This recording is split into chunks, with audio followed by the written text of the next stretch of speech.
नई दिल्ली स्थित भारत मंडपम में प्रधानमंत्री नरेंद्र मोदी की अध्यक्षता में आयोजित नीति आयोग की महत्वपूर्ण बैठक में शामिल होने से पहले छत्तीसगढ़ के मुख्यमंत्री विष्णुदेव साय ने चर्चा करते हुए राज्य के विकास रोडमैप, नक्सलवाद के अंत और नई औद्योगिक नीति को लेकर अपनी प्राथमिकताएं स्पष्ट की। रवाना होने से पहले मुख्यमंत्री साय ने बातचीत में कहा कि वह इस महत्वपूर्ण बैठक में छत्तीसगढ़ की भावी विकास योजनाओं और राज्य के दृष्टिकोण को नीति आयोग के समक्ष रखेंगे। उन्होंने कहा कि विकसित भारत के प्रधानमंत्री के लक्ष्य के अनुरूप हमारा उद्देश्य विकसित छत्तीसगढ़ की दिशा में ठोस कदम बढ़ाना है। मुख्यमंत्री ने स्पष्ट किया कि छत्तीसगढ़ सरकार बस्तर और अन्य क्षेत्रों के समावेशी विकास के लिए पूरी प्रतिबद्धता के साथ काम कर रही है। उन्होंने नक्सलवाद की समस्या पर भी बात की और कहा कि राज्य में अब यह समाप्ति की ओर है, क्योंकि सरकार ने सुरक्षा के साथ साथ विकास को प्राथमिकता दी है। इसके साथ ही मुख्यमंत्री साय ने बताया कि वह बैठक में राज्य की नई औद्योगिक नीति, निवेश प्रोत्साहन और औद्योगिक अवसरों की संभावनाओं पर भी प्रकाश डालेंगे। मुख्यमंत्री ने आश्वस्त किया कि छत्तीसगढ़ प्रधानमंत्री के विकसित भारत के सपने को साकार करने में अग्रणी। जनजातीय बहुल क्षेत्र है।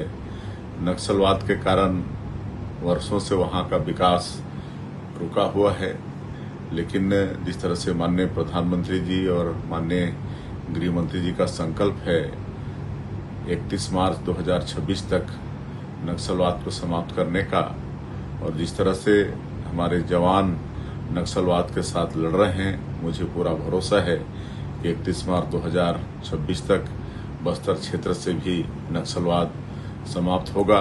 तो उस क्षेत्र को विकास की दृष्टि में काफ़ी आगे बढ़ाना है।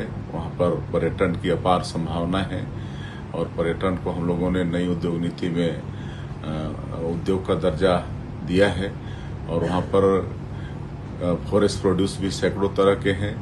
तो फॉरेस्ट प्रोड्यूस का वैल्यू एडिशन करके वहाँ के लोगों को आर्थिक रूप से सशक्त करने का काम करेंगे। कृषि की भी वहाँ पर अपार संभावना है।